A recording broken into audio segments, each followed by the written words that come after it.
नमस्कार, मैं आश्रुति वोहरा। आपका बहुत बहुत स्वागत है हमारे इस खास बुलेटिन में। शुरुआत करेंगे बड़ी खबरों के साथ। उत्तराखंड के मुख्यमंत्री पुष्कर सिंह धामी ने बीते रोज हरिद्वार में आयोजित एक प्रोग्राम में शिरकत की।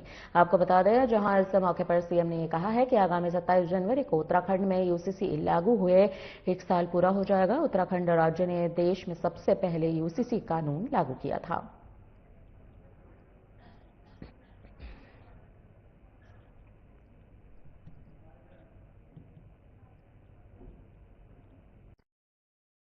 हम लोग चूंकि उस दिन हमारे यहाँ समान नागरिक संहिता जिस दिन 27 जनवरी से लागू हुआ था, तो उस दिन को हम लोग विशेष रूप से एक कानून का जो पालन हुआ, भारत के संविधान की जो आत्मा में अनुच्छेद 44 में जिसका प्रावधान था, उसको सबसे पहले देवभूमि उत्तराखंड में उतारने का काम किया। इसलिए उस दिन हमारे लिए विशेष है।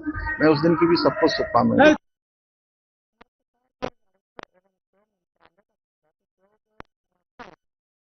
एवं आंतरिक व्यापार विभाग की ओर से हम आपको यह खबर बता रहे हैं। जी हां, आपको बता दें कि भारत सरकार के वाणिज्य एवं उद्योग मंत्रालय के अंतर्गत उद्योग संवर्धन एवं आंतरिक व्यापार विभाग द्वारा जारी स्टेटस स्टार्टअप सिस्टम रैंकिंग के 5वें संस्करण में उत्तराखंड को मजबूत स्टार्टअप इकोसिस्टम विकसित करने में लीडर के रूप में मान्यता प्रदान की गई है।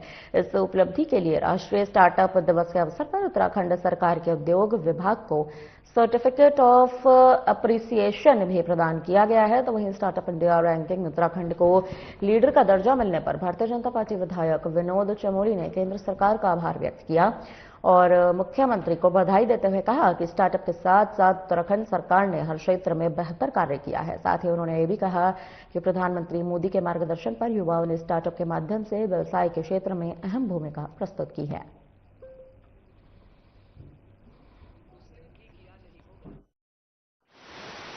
क्षेत्रों में उत्तराखंड सरकार ने बहुत बेहतर काम किया है और स्टार्टअप के क्षेत्र में भी बहुत अच्छा काम उत्तराखंड कर रहा है। माननीय मोदी जी ने जो स्टार्टअप को महत्व दिया है और इसके माध्यम से जो रोजगार के नए अवसर तलाशे हैं, हमारे बहुत सारे नौजवानों ने स्टार्टअप स्टार्ट किया और उस स्टार्टअप के माध्यम से जहां उन्होंने व्यावसायिक क्षेत्र में अपनी धाक जमाई है, उसके साथ साथ बहुत सारे रोजगार भी जनरेट हुए हैं, जो कि हमारे उत्तराखंड राज्य की एक बड़ी आवश्यकता थी। तो इसीलिए स्टार्टअप के लिए हमको जो लीडर की श्रेणी में रखा गया है, मैं केंद्र सरकार का आभार भी व्यक्त करना चाहता हूं। मुख्यमंत्री पुष्कर सिंह धामी के आदेश अनुसार मुख्य चौक से नगर पालिका सीमा तक प्रमुख मार्गों के 4 लेन चौड़ीकरण और सौंदर्यीकरण को लेकर एनएच, राजस्व विभाग, वन विभाग, नगर पालिका, विद्युत विभाग, जल संस्थान और लोक निर्माण विभाग की संयुक्त टीम ने अपर जिलाधिकारी पंकज उपाध्याय के नेतृत्व में स्थलीय निरीक्षण किया है। साथ ही इस मौके पर उन्होंने पीलीभीत रोड, टनकपुर रोड, सब्जी मंडी और सतारगंज रोड पहुंचकर चौड़ीकरण की संभावनाओं और निर्माण स्थल पर अतिक्रमण सहित विभिन्न पहलुओं को लेकर जायजा लिया।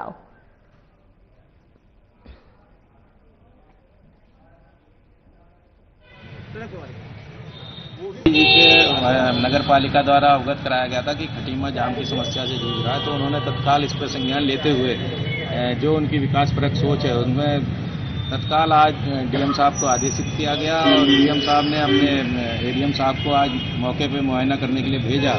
तो इसके तहत खटीमा में जो खटीमा और पीलीभीत मोटर मार्ग है उसके चौड़ीकरण का है। खटीमा नगर सीमा के अंतर्गत लगभग 4 किलोमीटर जो चौड़ीकरण किया जाएगा, मतलब ये मान के चलिए कि उसको 4 लेन के रूप में बनाया जा रहा है। और जो सितारगंज वाला मार्ग है इसका भी चौड़ीकरण करते हुए 4 लेन बनाने का प्रस्ताव जो यहाँ के द्वारा भेजा गया था, तो माननीय मुख्यमंत्री जी की सहमति उसमें प्राप्त हो गई है और वो तत्काल पीडब्ल्यूडी द्वारा उसको निर्माण किया जाएगा। और इसके अलावा भी खटीमा का जो खटीमा चौराहे से लेके और आपके चकरपुर तक बाईपास तक जो सड़क का है उसका भी चौड़ीकरण का प्रस्ताव है। और ये थाने के गेट से लेकर के और टनकपुर मुख्य मार्ग तक इसका जो सड़क है इसको लेते हुए यहाँ पे एक वैकल्पिक मार्ग के रूप में इसको उपयोग में लाने के लिए भी हम कवायद की जा रही है। माननीय मुख्यमंत्री जी द्वारा जिलाधिकारी उधम सिंह नगर महोदय को आदेशित किया गया था कि खटीमा नगर की आधारभूत संरचना उसमें खास करके रोड चौड़ीकरण और जो यहाँ पर जाम लगता है, ट्रैफिक की कहानियाँ होती है, ध्यान रखते हुए एक व्यापक प्लान बनाने के लिए कहा गया था। इसके क्रम में जिलाधिकारी महोदय ने मुझे आदेश दिया। मैंने यहाँ पर एसडीएम के माननीय चेयरमैन साहब फॉरेस्ट लोग हैं, आईडी लोग हैं, जितने भी संबंधित विभाग है सबको लेकर के मैंने निरीक्षण किया। तो ये सहमति बनी है कि जो खटीमा चौराहा है उससे पीलीभीत की ओर 4 किलोमीटर का 4 लेन किया जाए और खटीमा चौराहे से जो सिद्धार्थगंज की ओर जाते हैं जो रोड है उसका ऑलरेडी 4 लेनिंग का प्रस्ताव शासन में लंबित है, उसको भी परसू दिया जा रहा है और निकट भविष्य में जल्दी इसके अप्रूवल की संभावना है। तीसरा एक जो चीजें नहीं जोड़ी गई हैं उसमें खटीमा चौराहे से कनक जुड़ जाए। ऋषिकेश में संचालन से पहले ही इलेक्ट्रिक बसों का विरोध दिन प्रतिदिन तेज होता जा रहा है। इसी क्रम में उत्तराखंड विक्रम ऑटो रिक्शा और ई ऑटो रिक्शा महासंघ ने 24 जनवरी को शहर में 6,500 वाहनों के साथ विरोध रैली निकालने की घोषणा की थी। रैली के बाद सभी वाहन नगर निगम परिसर में खड़े कर दिए गए। चाबी महापौर के हवाले करने का भी निर्णय लिया गया। इस संबंध में महासंघ के पदाधिकारियों ने एक होटल में प्रेस कॉन्फ्रेंस की। प्रदेश अध्यक्ष विनय सारस्वत ने बताया, शहर में करीब 1800 टेम्पो, 3000 ऑटो और 1500 ई रिक्शा हैं। इलेक्ट्रिक बसों के संचालन से शहर में ट्रैफिक जाम और सड़कों पर दबाव जरूर बढ़ेगा।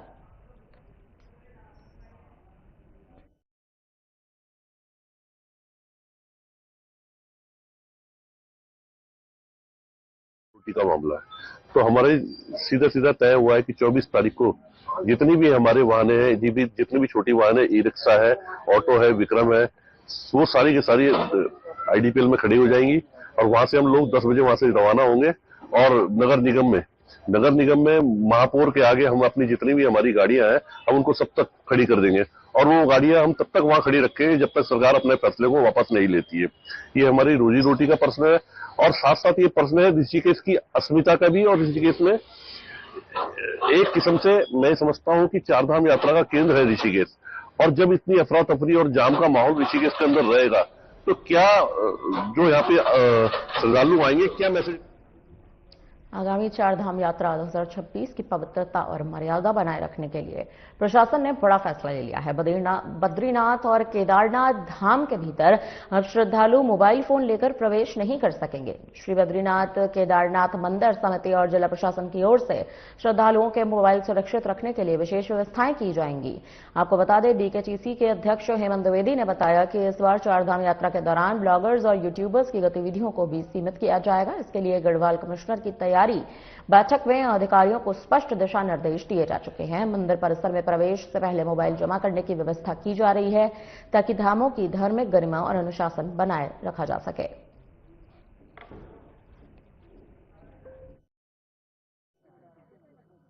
तो नहीं है, देखिए धार्मिक संस्थाओं के जो धार्मिक स्थल है हमारे, उनकी परंपराओं को हमें मानना चाहिए क्योंकि वहां पर प्योरली जो है कि धार्मिक यात्रा के लिए लोग आते हैं और वो जो क्षेत्र है वहां पर जो मंदिर प्रांगण है आपने देखा है कि वो प्रोमिसेस बहुत छोटा है, लिमिटेड हुआ है और हर वर्ष जो है कि यात्रियों की संख्या में बढ़ोतरी हो रही है। तो वहां पर मूवमेंट के लिए काफी दिक्कत भी होती है और जो आते हैं सिर्फ आस्था के लिए, दर्शन के लिए, उसके प्रांगण से बाहर वो फोटोग्राफी कर सकते हैं, रील बना सकते हैं, लेकिन मंदिर प्रेमिसेस में एक लिमिटेड एरिया हम लोग बैठक करके अभी उसमें तय करेंगे स्टेक होल्डर के साथ में बैठ के, सारी मंदिर समिति और सभी लोग जो है कि विचार विमर्श करने के बाद हम मोबाइल को तो हम स्ट्रिक्टली जो है कि मंदिर प्रेमिसेस में जो है कि इसको बंद करेंगे। नहीं, देखिए आप सब लोग जानते हैं कि जो हमारे 2 धाम हैं, हमारे 4 धाम श्री केदारनाथ जी, बद्रीनाथ जी, यमुनोत्री, गंगोत्री, ये शीतकालीन के लिए ऐसी परंपराएं हैं वहां पर और वहां के जो हमारे तीर्थ पुरोहित भी है और वहां के स्टेक होल्डर हैं, सभी लोगों ने इस पर आपत्ति जताई थी कि भगवान इस समय जो है कि ध्यान में होते हैं, साधना होते हैं, क्योंकि वहां पर किसी भी मनुष्य की जो आवाजावी नहीं रहती है। तो उन परंपराओं को देखते हुए उन परंपराओं पर हमको भी पालन करना चाहिए। ये सनातनी परंपरा लंबे समय से जो है कि चल रही कि उस समय जो है कि वहां पर मैं समझता हूँ कोई फोटोग्राफी और वीडियोग्राफी नहीं होनी चाहिए, ऐसा वहां के तीर्थ पुरोहित और उन सबका कहना था। उन्होंने मंदिर 2027 के विधानसभा चुनाव को लेकर उत्तराखंड कांग्रेस एक्टिव मोड में नजर आ रही है, जिसके लिए पुराने और नाराज नेताओं को मनाने के साथ ही चुनावी गढ़त पर भी काम किया जा रहा है। आपको बता दें, केंद्रीय चुनाव समिति के सदस्य और विधायक चक्राता प्रीतम सिंह का ये कहना है कि चुनावों में एकजुटता बहुत ही जरूरी है। इसके लिए अभी से पार्टी संगठन काम कर रहा है और हमारी कोशिश यही है कि समय से पार्टी नेताओं को एकजुट कर चुनावी तैयारियां तेज की जा सके।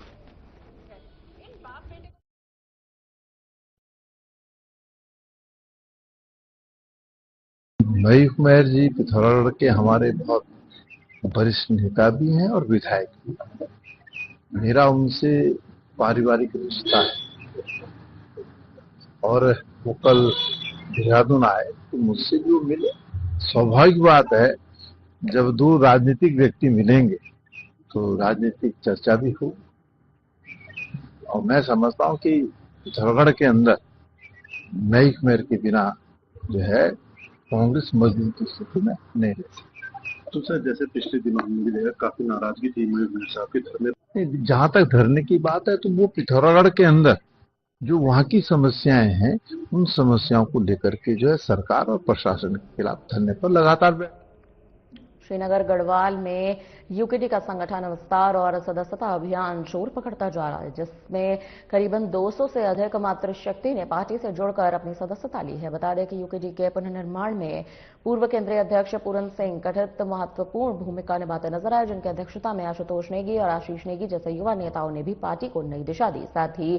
शांति भट्ट जैसे तमाम अहम नेताओं ने यूकेडी से जुड़ने का प्रयास भी यहां पर तेज करते हुए नजर आए हैं। बता दें कि हाल ही में आयोजित सदस्यता अभियान में महिलाओं को विभिन्न जिम्मेदारियां भी यहां पर दी गई हैं।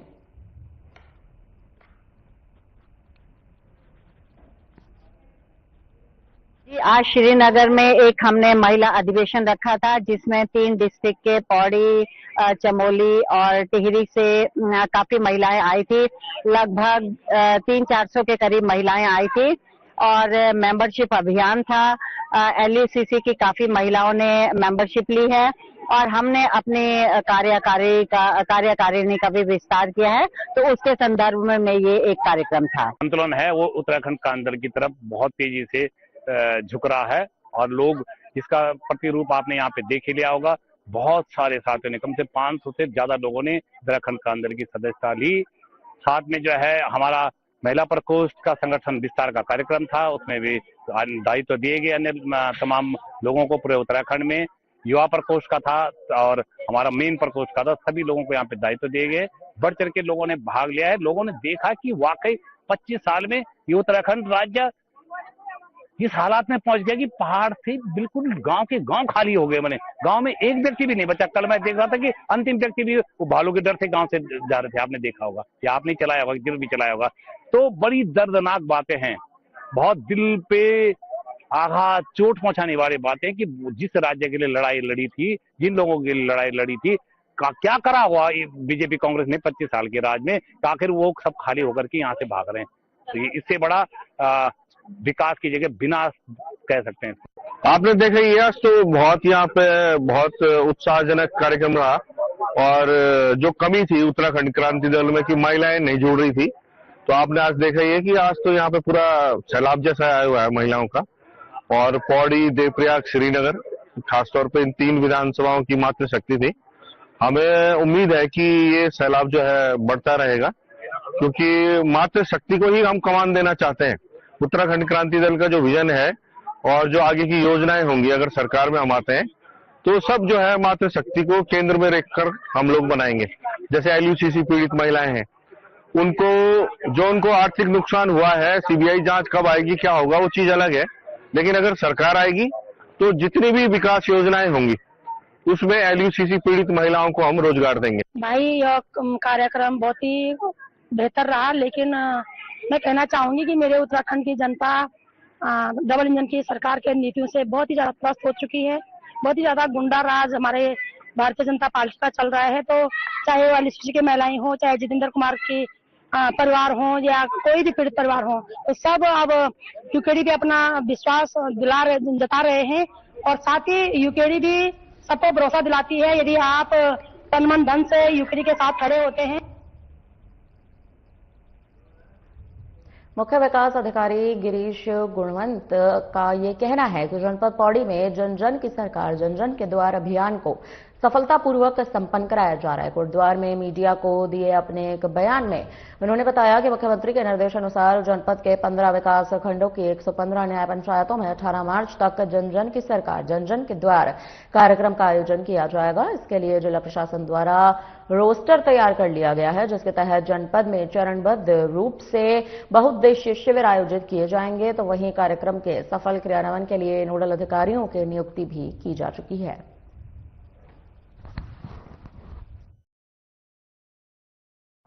के लिए। जन जन की सरकार जन जन के द्वार जो कार्यक्रम है माननीय मुख्यमंत्री जी की प्रेरणा से सभी जनपदों में आयोजित किया जा रहा है। तो हमारे जनपद में भी ये कार्यक्रम पिछले 18 दिसंबर से शुरू हुआ है और ये 18 मार्च तक हमारे यहाँ चलेगा।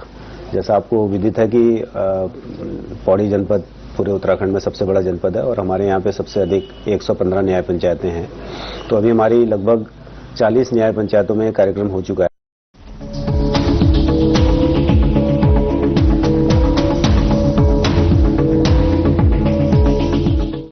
क्या आप जिम जाते हैं, कसरत करते हैं, फिर भी आपकी सेहत नहीं बनती? काजू बादाम किशमिश मेवे प्रोटीन के डिब्बे खाते हैं फिर भी कुछ असर नहीं होता? तो इसका मतलब है आपका पाचन तंत्र खराब है। और जब तक के पाचन तंत्र दुरुस्त नहीं होगा, आप जितना मर्जी अच्छे से अच्छा खा लो, आपकी सेहत नहीं बन सकती। इसलिए हमारी संस्था सन्यासी आयुर्वेदा ने एक ऐसी दवा का निर्माण किया है जो कि आपके लिवर, आपके पाचन तंत्र को दुरुस्त करने का काम करती है, ताकि आप जो भी खाएं उसका पूरे का पूरा निचोड़ आपके शरीर को लगे, आपकी भूख बढ़े, खाया पिया सही से लगे, नया खून बने, हड्डियों में जान आए, वजन बढ़े और आप मोटे तगड़े खूबसूरत पर्सनैलिटी के मालिक बन जाएं।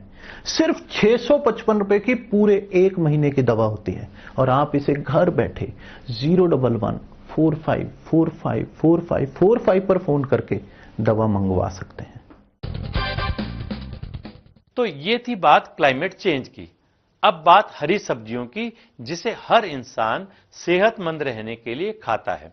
लेकिन आजकल ये हरी सब्जियां जानलेवा बन रही हैं। कहीं आप भी इन्हें खाकर गलती तो नहीं कर रहे?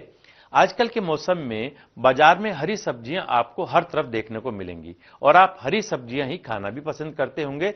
लेकिन क्या आपने सोचा है कि ये हरी सब्जियां आपके लिए न केवल खतरनाक ही साबित हो सकती हैं, बल्कि जिंदगी भी छीन सकती हैं? राजस्थान के एक गांव में 14 साल के बच्चे की मौत ने सबको हैरान कर दिया। बच्चे ने रात के खाने में पत्ता गोभी खाई थी जो जहरीली थी।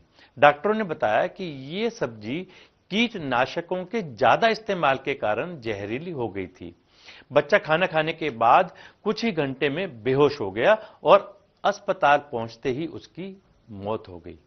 पत्ता गोभी जैसी सब्जियां हमारे रोजमर्रा के खाने का हिस्सा हैं, लेकिन इन पर छिड़के जाने वाले कीटनाशकों की, पेस्टिसाइड्स की वजह से ये जहरीली हो सकती हैं।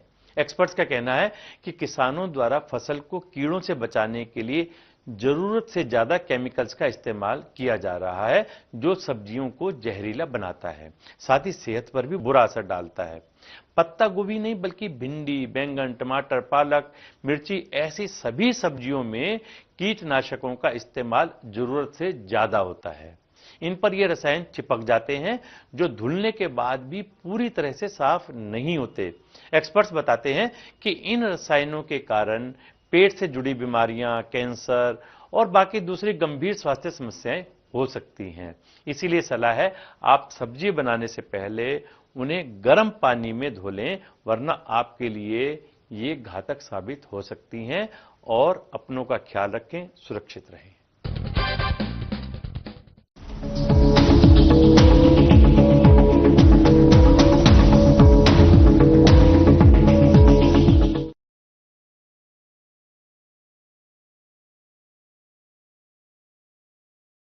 पोर्टल पर यूआईएन जनरेट न करने वाले 827 शस्त्र धारकों के लाइसेंस तुरंत निरस्त कर दिए जाए, जिसके तहत उत्तराखंड शासन ने विशेष अभियान चलाकर ऐसे शस्त्र धारकों से अतिरिक्त शस्त्र जमा कराने और नियमानुसार लाइसेंस निरस्तीकरण की कार्रवाई भी शुरू कर दी गई है।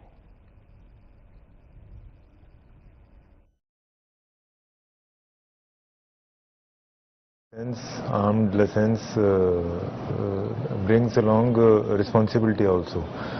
तो जहाँ पे अति आवश्यकता है, कोई जीवन सुरक्षा का भय है, कोई पूर्व वारदात हुई है स्वयं के साथ, परिवार में, तो नॉर्म्स बहुत क्लियर हैं। तो उसी में जो लाइसेंसेस हैं वो अनुमान्य किए जाते हैं। इसके विपरीत कुछ केसेस ऐसे संज्ञान में आए थे कि जहाँ पे 2 से भी अधिक धारकों के पास 2 से अधिक लाइसेंसेस पोजीशन में हैं। तो इसका कोई औचित्य नहीं एस्टैब्लिश हो पा रहा था। पैसा दोगुना करने का लालच देकर आम जनता से करोड़ों रुपए ठगने का ये बड़ा मामला हल्द्वानी से सामने आया है। तो वहीं कुमाऊं आयुक्त दीपक रावत की सख्त कार्रवाई में GMFX ग्लोबल लिमिटेड नामक कंपनी ने करीब 39 करोड़ रुपए की धोखाधड़ी का खुलासा किया है और बताया कि कंपनी ने बीते लगभग 25 महीनों में करीब 8,000 निवेशकों से यह धनराशि एकत्रित की है।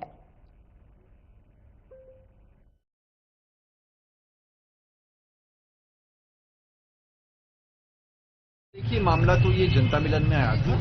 ये GMFX ग्लोबल लिमिटेड करके एक कंपनी है जो पब्लिक से एक स्कीम के तहत पैसा ले रही है और उसमें इन्होंने ये प्रॉमिस किया है कि हम 2 साल में पैसे को डबल करेंगे। और इनके मुताबिक इनका कहना है कि 39 करोड़ रुपया ये पब्लिक से ले भी चुके हैं और काफी सारी देनदारियां हैं। जब इनसे पूछा गया कि जो आप ये डबल कर रहे हैं पैसे को, ये मुनाफा कहां से हो रहा है, तो इसकी ये कोई जवाब दे नहीं पाए, दिखा नहीं पाए। कुछ ये ट्रेडिंग करते हैं स्टॉक्स में। जनपद चंपावत के सीमांत क्षेत्र टनकपुर में सार्वजनिक स्थान पर स्मैक का नशा करने और बेचने वालों के खिलाफ बजरंग दल टीम ने नशा मुक्त अभियान के तहत सख्त कार्रवाई करते हुए कुछ नशेड़ी युवकों को रंगे हाथ पकड़ लिया है। उनकी पिटाई की गई, जिसका वीडियो भी सोशल मीडिया पर सुर्खियों में आया हुआ है। बता दें कि सोशल मीडिया पर 2 वीडियो वायरल हैं जिसमें नशेड़ियों को देखा जा सकता है। नशे बेचने वालों पर बजरंग दल द्वारा सख्त कार्रवाई किए जाने का यह मामला अब प्रकाश में आ चुका है।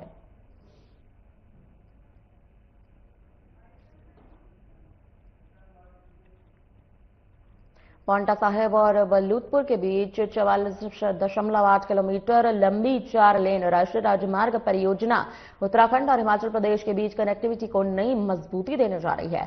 बता दें कि NH 7 के तहत विकसित ये कॉरिडोर देहरादून को यातायात जाम से राहत प्रदान करेगा, यात्रा समय से उल्लेखनीय कमी भी लाएगा। आपको बता दें, इस परियोजना में ग्रीनफील्ड बाईपास, यमुना और आसन नदी पर 4 लेन पुल, उन्नत सड़क सुरक्षा इंतजाम और स्मार्ट निगरानी व्यवस्थाएं शामिल हैं।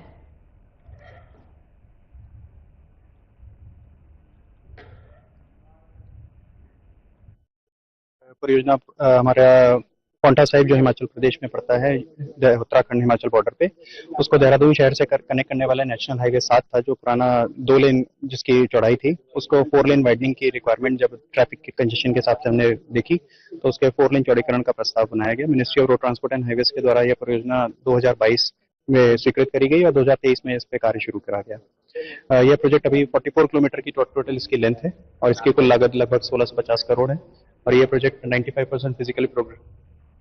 उत्तराखंड में वन्यजीव हमलों को लेकर एक बार फिर से वन विभाग की कार्यप्रणाली और जनप्रतिनिधियों की भूमिका पर गंभीर सवाल उठ चुके हैं। बता दें कि नैनीताल जिले में इन दिनों भीमताल और रामनगर में बाघ तेंदुए का आतंक चरम पर है। ऐसे में लगातार हो रहे तमाम हमलों से ग्रामीण दहशत में आ चुके हैं। तो वहीं इस पूरे मामले पर प्रमुख वन संरक्षक रंजन कुमार मिश्रा का बयान आ चुका है। उनका कहना है कि मामले की जानकारी मिलते ही हमने इसको गंभीरता से लिया।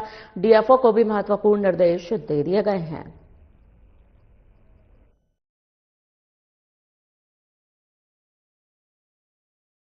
जिस प्रकार का मुझे है, इमीडिएटली हमने उसके ऊपर कार्रवाई कर चुके हैं। पिंजरा लगाने के लिए अगर नहीं हो पाएगा तो ट्रैंकुलाइज करने के लिए ऑर्डर जा चुका है। हमारा ट्रैंकुलाइजिंग का टीम पूरा वहां पर है, रात दिन गश्त हो रहे हैं, DFO खुद उसको संभाल रहे हैं। एवं उसके साथ मैं ये कहना चाहूंगा कि ये जो बांगल के अंदर हुआ है, हमने लोगों को बार बार रिक्वेस्ट कर रहे हैं कि इस समय पे टाइगर हो या लेपर्ड हो, उनका ब्रीडिंग सीजन है, तो ब्रीडिंग सीजन में उन्होंने डिस्टर्बेंस उनको बर्दाश्त नहीं होता है। तो लकड़ी लिए हो या किसी भी चीज के लिए जंगल जाने से पहले थोड़ा सा आप अपने आप को मैं कहूंगा कि संयत करें। जंगल से जब अगर जाते हैं तो एक ग्रुप बना के जाए, अकेले ना जाए। जो उस इंसिडेंट हुआ है दोनों अकेले में जाने से हुआ है, जो जैसे कि मुझे बताया गया है। तो वन विभाग विभिन्न प्रकार का माध्यम से, चाहे मल्टीमीडिया हो, न्यूज़पेपर हो, लीफलेट्स हो या आपका पब्लिक एड्रेस सिस्टम के द्वारा हो, लोगों को कहा जा रहा है कि आप क्या करें या क्या ना करें, ताकि अपने आप को सुरक्षित रख सकते हो। अगर इस चीज को अपने नहीं मानेंगे तो फिर दुर्घटना होना मुझे लगता है कि ये स्वाभाविक हो जाएगा। तो इसलिए हम आपको रिक्वेस्ट कर रहे हैं, आपका चैनल के द्वारा जो भी लोग इसको देख रहे हैं, चाहे वो हमारा स्कूल के बच्चे हो या हमारा जो गांववासी हो, इन सभी को कूड़ा का प्रबंधन अच्छी ढंग से। देवभूमि उत्तराखंड में वर्ष 2027 में प्रस्तावित अर्धकुंभ मेले से पहले धर्मनगरी हरिद्वार में एक बड़ा विवाद खड़ा होता नजर आ रहा है। कुंभ मेला क्षेत्र को गैर हिंदू प्रतिबंधित क्षेत्र घोषित करने की मांग तेज हो चुकी है। हर की पौड़ी की व्यवस्थाएं देखने वाली गंगा सभा समिति सहित कई तीर्थ पुरोहितों ने यह मांग उठाई है। इसके साथ ही हर की पौड़ी क्षेत्र में अहिंदू प्रवेश वर्जित के बोर्ड लगाए जाने से मामला और भी संवेदनशील हो चुका है। इस पूरे मुद्दे पर वक्फ बोर्ड अध्यक्ष शहबाज शम्स का बयान आया है। उनका कहना है कि सनातन धर्म से जुड़े लोगों की देवभूमि उत्तराखंड है और यहां होने वाले अर्धकुंभ जो है वो बेहद पवित्र माना जाता है। जिनकी आस्था नहीं है उन पर प्रतिबंध लगाया जाना उचित है। वहीं इस मांग के बाद प्रशासन और समाज के विभिन्न वर्गों की नजरें अब इस बढ़ते विवाद पर टिकी हुई हैं।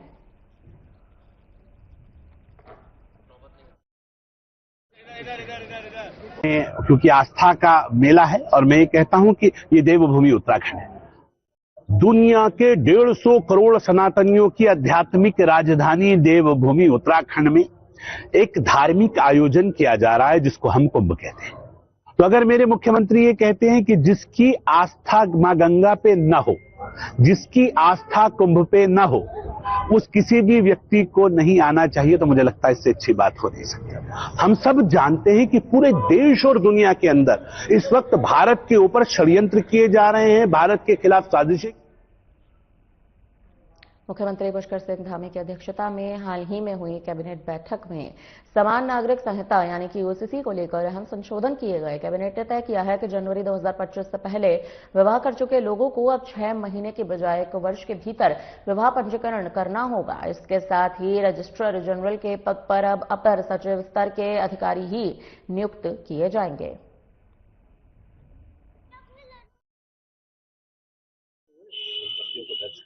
यूनिफॉर्म सिविल कोड, एक यूनिफॉर्मिटी आएगी, सबके लिए एक जैसा कानून। जब हम संविधान कहते हैं तो एक विधान सबके लिए।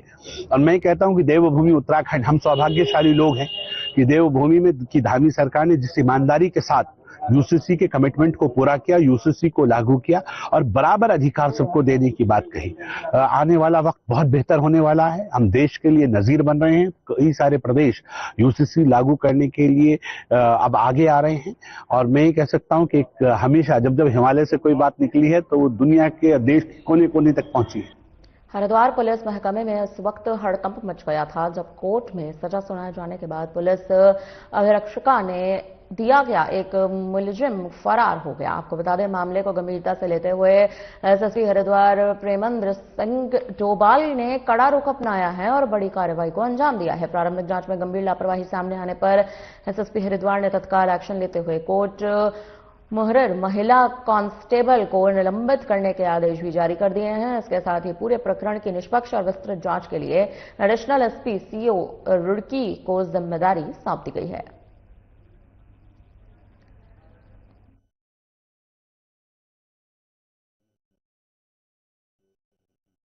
से एक सजा याफ्ता मुलजिम जो कोर्ट में गफलत का फायदा उठा के फरार हो गया था और उसमें कोर्ट मोहरे के स्तर पर कुछ हमें लैप्सेस नजर आए थे, उसमें तत्काल कोर्ट मोहरे की ओर से एक तहरीर लेके उसके खिलाफ अभियोग पंजीकृत किया गया और इसमें जो पुलिस के स्तर पर जो लापरवाही बरती गई थी उसमें तत्काल जो उक्त कोर्ट मोहरे है उसको सस्पेंड किया गया।